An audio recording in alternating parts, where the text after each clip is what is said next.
Hello Reformers and welcome back to 16th Century. Now, when we left off, we had just begun a siege with the Kingdom of England right next to us, and thankfully they have now headed in to Edinburgh, and it seems like we might have a rather wonderful victory on our hands, because of course what we need to do is we need to get that Weaverian dye works that well, shall we say, somewhat questionably built there, because obviously I kind of knew to my, I kind of thought to myself, I knew that, we were going to become a mercenary or indeed a vassal of the English, and anyway, I built it, yeah.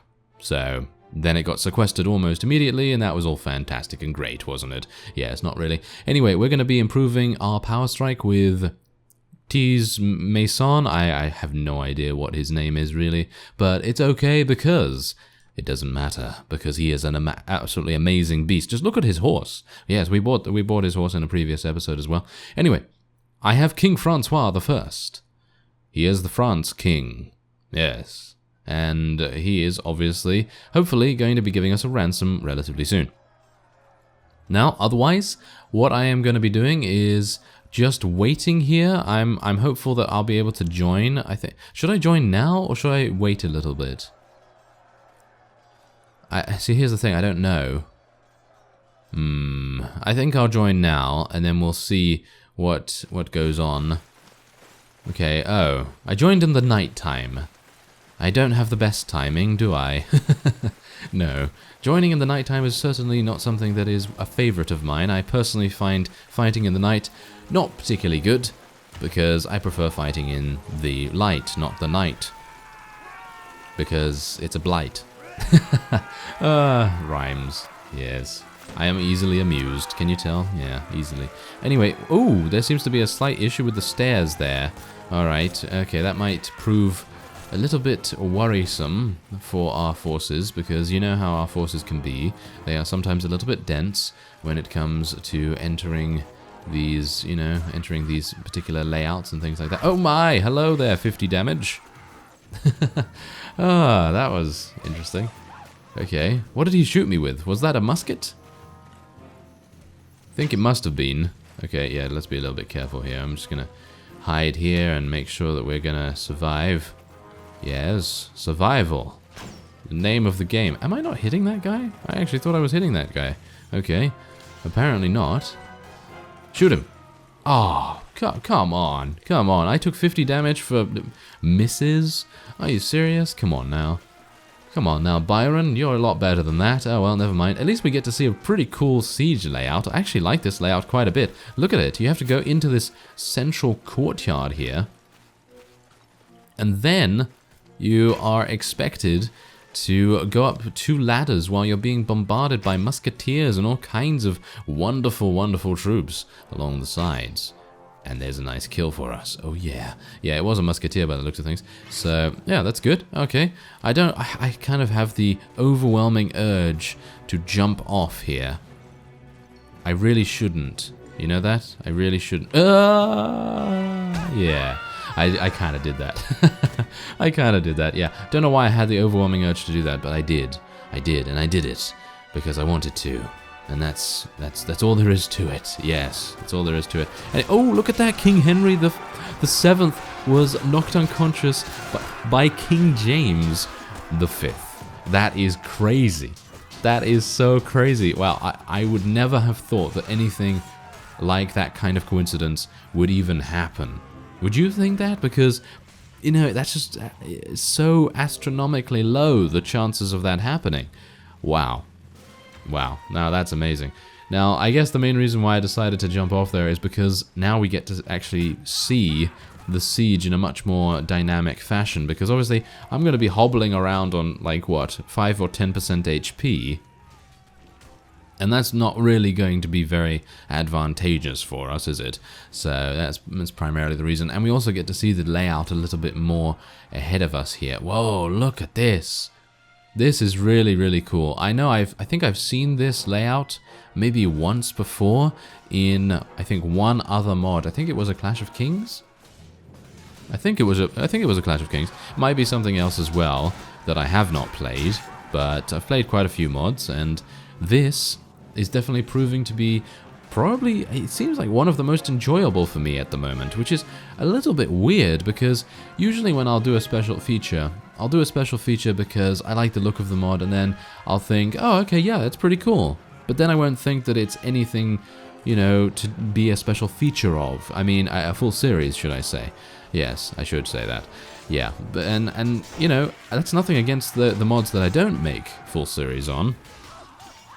It's just my own personal preference, you know. So, for example, if I don't, particularly, you know, get on with a mod, or if it has, you know, lag or performance issues, or if it's just not the kind of setting that I would like to play, then, you know, I'll do a special feature of it, and then there's a good possibility that it will become a full series. Now, obviously, this mod is coming out really quite ahead of a lot of mods for a full series here, and I mean, obviously, if you're watching this part, then you are obviously enjoying, you know, the mini series that I'm doing on it so far. I don't know whether it's going to turn into a full one, because obviously the enormity, the longevity of a campaign that would be required to finish this mod is astronomical. It's just crazy, because I mean, you know how long it takes to complete a normal campaign. If you're playing on high difficulty settings and you're playing with certain restrictions and rules and things like that, like I am in my native series at the moment, then you're probably going to have a couple of difficulties. You know, you're going to have, you know, you're going to make it a, you know, pretty decently lengthy campaign, you know, and obviously that changes a little bit more dependent on the mod you are playing. But if you're playing native, then, you know, if you're instituting various rules and requirements and, you know, prerequisites for various things that you have to do beforehand, then obviously there is a big sort of curve, a big steep hill that you have to climb to be able to get to where you want to be. And, you know, in this, that's a completely different story, because there are just so many different factions, and the map is huge, absolutely huge. And obviously you do have the other mods that are a little bit more difficult, like Pendor and Perisno, and, well, Blood and Steel for, you know, to a certain extent. You know, all those kinds of mods that make things much more in-depth, much more difficult. And Overeaters is also one that you have to think about. But for the most part, I'm actually really enjoying this, because it seems, I don't know, for some reason it seems to me like it's kind of an extension of native. Now, I know that that's not actually the case, because native has some very basic features. It doesn't have battle continuation. We wouldn't be able to do this, for example. It doesn't have a, you know, I mean, it has what, 6 factions? You know, it has limited amounts of factions. It has a, you know, medium-sized map. You know, obviously in comparison to this, it's a pretty small map, but, you know, the point is, there's just a lot of more, you know, more diplomacy options. Now, of course, you do have, if you want to play in the native map in Calradia, then you can play a mod like Floris, or you can play a mod like I mentioned before, Overeaters, because that is, you know, focusing on Calradia itself. But for the most part, it just seems like this is a little bit more, shall we say, balanced, I guess, because in certain mods like Perisno, Pendor, you know, the ones that give you a much higher difficulty curve, in those, most of the enemy units that you're going to be fighting at certain points in the game are going to be almost impossible for you to kill, unless you have the required amount of skills. So, for example, in my Perisno series at the moment, Scout is able now to kill basically any unit, as far as I'm aware. I mean, obviously it's going to take a bit of time for him to get some more power draw or a better bow or whatever the case may be, but he's able to kill most units reasonably easily. But when he first started, that was a completely different thing, and he had a very hard time killing anything. And that's exactly my point. But in this, the only units that we really have difficulty killing are the knights. And we are reasonably low level still. So you do have to bear that in mind. But that would be the case, wouldn't it? I mean, you're not going to expect a level 1 whatever, you know, a level 1 unit of some kind to be able to defeat a knight on the same level.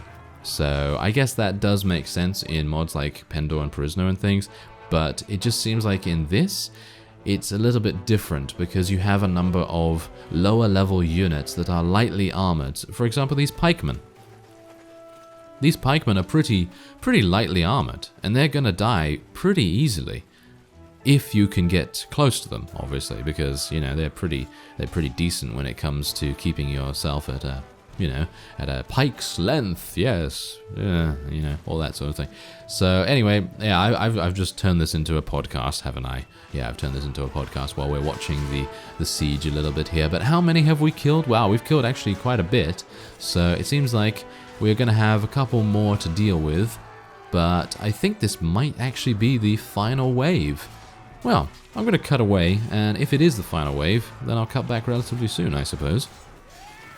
Okay, so we're going back in here. I rested for a little bit just to get my HP a little bit higher up, and we now have this. Oh yeah, I'm back, and hopefully we'll be able to get a couple of kills here. That was the main reason for me actually ending the previous siege attempt, and also the fact that we were actually at a bit of a crossroads because most of our units were being eliminated by the Scottish archers, and that's obviously not a very good idea. Not a very good idea to leave our forces in such a vulnerable position. But anyway, let's see if I can get a couple of kills here. I'm going to try and use my sword a little bit more, because even though I'd love to be able to increase my crossbow proficiency, it is just not very practical at the moment, because most of the enemies are going to die pretty fast, because our units are, they're pretty decent, they're gonna kill things, and it's, it's just much easier to get kills with a melee weapon than it is, obviously, with the crossbow. I'm gonna just jump off here, yes. There we go. We are almost superhuman, but we are, shall we say, super moosen. Yes, look at our helm. Yes, the moose helm is going to be victorious. Oh, yes. Okay, I'm gonna just... no, that's not the stairs. Oh, yeah. I actually literally thought those were the stairs at that point, because I was just like, yeah, those are the stairs. Let's jump on them. Let's jump on them really fast. Yeah, no, that did not work out. Anyway, let's kill this guy. That's a musketeer, isn't it? Isn't that a... yeah, it looks like a musketeer to me. There we go. We're taking 0 damage because we are wearing some extremely good armor, which is fantastic. And obviously the musketeers are not particularly the best when it comes to melee combat. But I thought that getting ourselves into a little bit of action here would be a pretty nice thing to do, because of course, oh my, I am just falling off everywhere, aren't I? Yes, anyway, because my one-handed weapon proficiency could use a little bit of a boost, and I think that would be quite nice. And who knows, maybe I'm going to be able to get a couple of kills with my crossbow as well. Let's see if I'm actually able to get a couple of kills here. Maybe I can try and just pick off some of the militia, maybe do a little bit of damage here or there. I mean, I don't really want to do a massive amount of damage, but I'd like to do a little bit just to make sure that we are gonna weaken them up a little, just for our units to finish them off. Of course, I'd like to get kills, I don't mind getting kills. Getting kills is always nice, and if you could just leave me alone, that would be nice, thank you very much. Okay, come on, yeah. Oh no, I'm hopeful that I'll be able to get maybe one of these guys down. Maybe. Oh, taking so much damage, really. Absolutely so much damage here. Oh, are you serious? Oh, well, never mind. I suppose I wasn't particularly trying very hard to stay alive there. I was kind of just trying to weaken people. Anyway, this seems to be it. I don't think the enemy is going to be receiving any more reinforcements. By the way, in the previous siege attempt, I lost about 10 units to the Grim Reaper, and otherwise everyone was just knocked unconscious. Doesn't really matter about the various vassals, and King Henry himself doesn't really matter about that, because he is obviously just going to recuperate very, very quickly. So, we'll see what happens. Well, yes indeed, this does seem to be the final wave of enemies. And I think I have actually worked out, just as I was thinking to myself here, while our forces were slaughtering the enemy, that the reason why I enjoy this mod quite a bit is because you can recruit units from towns and things like that from the barracks, and those units are a rather nice assembly of different types. Now, of course, you're going to get archers, you're going to get infantry, etc., etc. You're not going to get any cavalry from that, but you can always level up the infantry into cavalry if you so desire, which you can do. But I think the main reason why is because the lower level units, I'm going to say that the lowest tier units are obviously not particularly useful, but if you level them up just a little bit, they become so much more useful, and it seems like it's much more of a natural progression, if you know what I mean. It seems like a natural progression because whenever you lose some units, you're like, okay, well, we lost some units, that's a really bad thing, but it's not the end of the world, you know? Whereas if in other mods, you know, you lose, let's say you lose 50 of your units, right? Let's say you lose 50 of those, and they're really good, you know? Let's say they're sort of mid to high tier units. Let's say you lose all of those.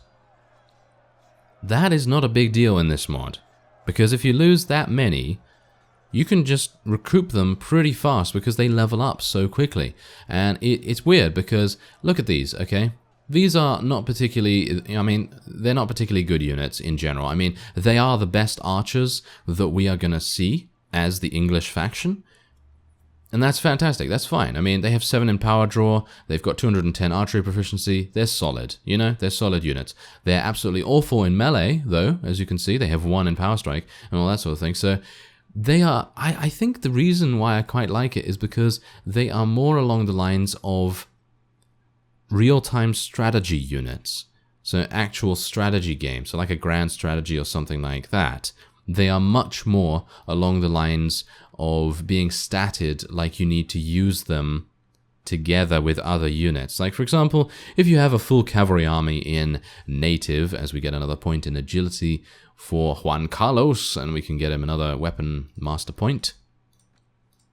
So if you have a full cavalry army in native, you can expect to win, well, basically every battle, right? I mean, yeah, with the exception of maybe a couple dependent on who you're fighting and how, you know, what their army composition is like and all that sort of thing. And there you go. The Kingdom of Scotland is no more. And we have kind of unified, I guess. I mean, even though the Scottish faction was extremely in a bad position. I mean, they were basically put here with about, what, 3 or 4 vassals, and then, yeah, expected to win against the English, which is very, very difficult in Mount and Blade, considering we had how many? How many vassals do we have? Like 7 or 8 or something like that? So, yeah, it's pretty lopsided, but I suppose that is meant to happen. I suppose. I guess it is meant to happen. But anyway, the point is that it seems much more like a real-time strategy game, how their units would react, because if you think about... I'm going to use a very, very weird example here, but if you think about StarCraft, yeah? If you think about StarCraft, don't know whether you know anything about StarCraft, but basically it's kind of similar to this, where you're going to have certain units that will be able to do a better job than others. And if you think about that, and then if you think about the fact that they're going to die eventually, obviously, but if you use them in really, really nice formations. So for example, I've got 41 of these longbowmen, right? But I also have 25 footmen, 22 infantry, and they're really, really quick to level up. So if you level these up and then you just lose all of them, it doesn't actually matter too much, because you can just go over here, visit the barracks, and then you can get 2 banner carriers, 13 English militia, 7 footmen, 8 longbow militia. And that's exactly the point. I think that's a really, really nice way of doing things, and I don't think many mods have done that in the past, at least from what I can see. Anyway, I'm going to take a look at the bank here, because as you can see, my deposit is still 9,890. I'm not entirely sure... Wait a minute, line of credit? Is that something that I can actually take out, or... I don't think so somehow. I mean, as you can see, I can just take out my 9,000, but that 9,000 isn't really going to make any difference, is it? No, it's not going to make too much of a difference.